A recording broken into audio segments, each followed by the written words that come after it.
It's not another day on this channel where you don't see another TV. And today we're checking out the brand new LG G5. Now this TV's been out for a while, but we finally got our chance to check the TV out and also did an unboxing, so go ahead and check that out. But one of the things I want to talk about first with the TV is the packaging and also the design of the TV itself.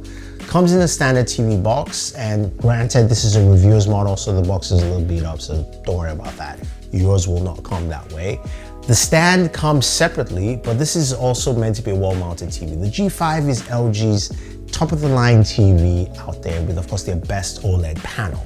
Now, the TV looks absolutely gorgeous. It's super light in terms of just weight and carrying around. So, yes, you might need a friend to help you with a 65-inch, but honestly, you can lift it up yourself if you choose to.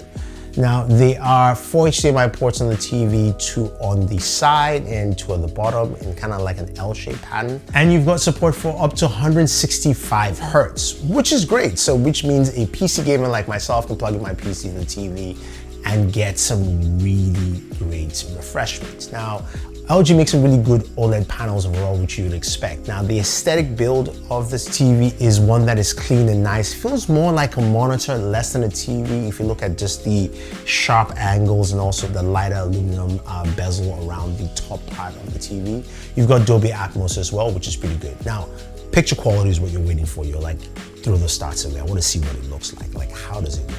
TV looks good. It's got a really clean panel. There is some reflection, so if you're like me in a room with a lot of light coming in, you're going to see that, especially in darker scenes or scenes that have a lot of black backgrounds. But of course, the OLED picture is good. Now, one of the things I noticed quite clearly while running through some of my promotional 4K, 8K videos is LG still has that issue with greens. It does pop up a lot, especially with scenes with orange or cyan colors, where you get some of those greens bleed through. Even some scenes where it was chocolate and I think ice cream, there was just kind of like a green patch on the back. Hopefully LG can fix that balance there, because it pops up here and there, but for the average viewer, you most likely wouldn't see it. Someone like myself, you're gonna notice that while you're using this TV. Now, every scene that I recorded here was shot in filmmaker mode, and LG does have a plethora of modes you can actually go through. The settings menu is quite deep in terms of going to the proper settings themselves, all the quick settings. I did use the AI Pro audio settings for the speakers because I use the built-in speakers. And honestly, take a listen because they do sound really good.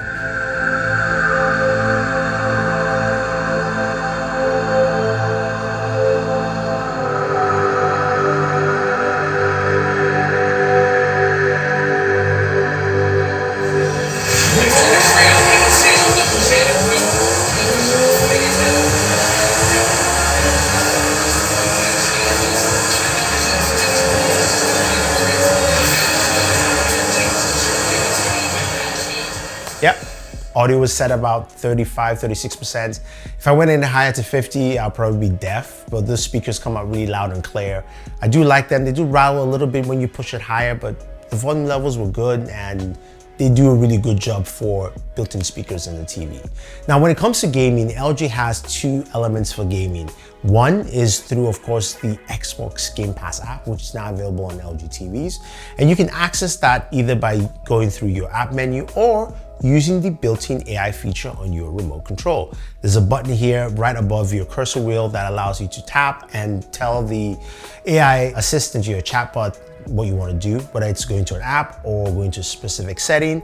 It will do those things for you. But if you ask it for an opinion, then it won't give you the right answer. So I asked if it liked the Superman movie, which honestly was not good. It just gave me options to watch other Superman movies like Superman 1, 2, and 3, but you get the idea there.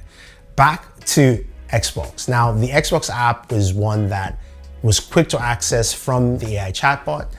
Being able to play games on there, it's good. I will mention this is that if you're connecting this TV to your Wi-Fi router, make sure you connect to the 5 gigahertz SSID, because if you run on 2.4, you're not gonna get the best gameplay possible. I tried that and it crashed. First time ever it did, but that's just something you should take note. It has nothing to do with the TV.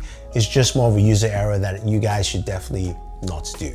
But it played pretty well on the Xbox Game Pass app, and then connecting it to my Xbox Series X, I got some really nice smooth gameplay. I was also able to use the game optimizer, and watching it actually try to calibrate the scene for you while you're loading the game is something that's pretty nice. Making sure you have the right settings, have the right refresh rate, VRR on, those kind of things are also pretty good. But gameplay again looked really nice. HDR on this TV looks good.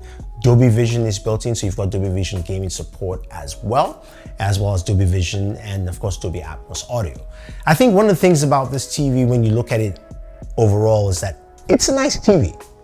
It's also a $3,000 TV. And I would have put this TV as one of my top tier TVs if none of that green hit. And I think that's something that I'm just not a fan of. Another thing also is a remote control. Now, it's a solid remote. It's nice and simple, quick access to some apps that you might use, and also really few buttons. But again, replaceable battery. We can have a built-in battery. Honestly, I wish people copied Samsung and had solar charging for their batteries as well, which would be nice, and USB charging. It's an expensive TV. I think any TV in this category should have those extra perks because it gives the user at least more of a comfortable feeling that I spent my money well. And I think that's where this TV is lacking because of some of the features I mentioned. So would I buy this TV? Well, I'll say no for now. Wait till Black Friday where you can get a discount off the TV at a lower price point. But at $3,000, the G5 isn't sitting well with me right now. So if you have any questions or any comments, guys, let me know. Otherwise, don't forget to like, share, subscribe, and always enjoy entertainment.